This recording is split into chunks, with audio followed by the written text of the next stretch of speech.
Morning mga idol, linaw po ng dagat, parang binuhusan ng mantika.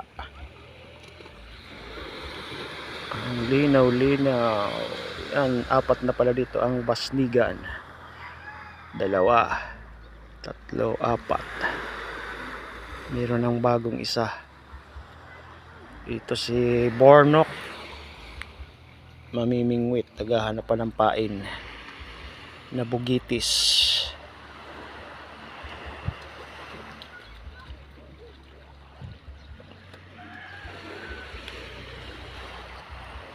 Makulimlim ang panahon kaya di masyadong mainit. Dito may naliligo na naman si Ate Franz at si Pael.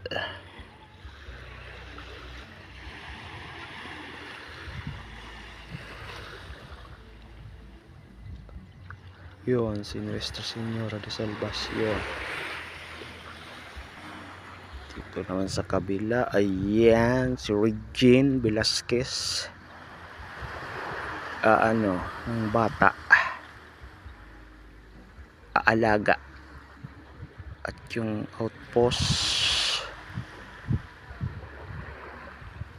mayroon na palang solar light.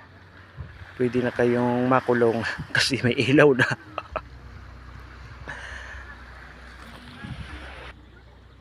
Di pa yata nakakuha ng pamain to.